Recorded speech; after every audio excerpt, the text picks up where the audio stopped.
When you start a Mighty network, you unlock something that hasn't been created before.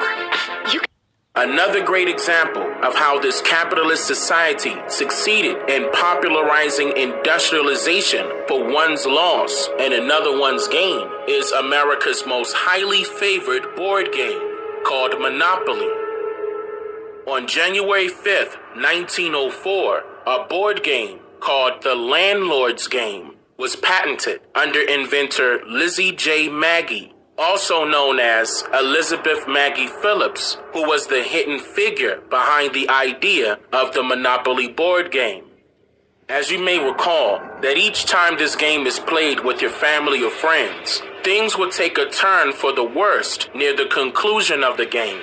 Arguments, long periods of not speaking with each other, possible relationship separations, and so forth, right? Well, that's all due to the fact that this board game was never meant to be a fun, family-friendly type of game. In fact, it's a game of reality. A reality of how this society was established from its inception. Fraud. In a 1936 magazine article of the Evening Star, Elizabeth Magie noted that the game was to be, quote, a practical demonstration of the present system of land grabbing with all its usual outcomes and consequences, end quote.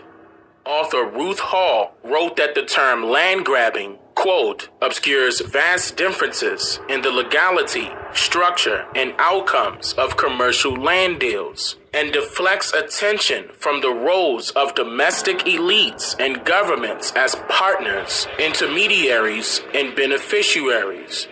According to the Webster's Dictionary, the noun land grab means, quote, a usually swift acquisition of property such as land or patent rights, often by fraud or force, end quote.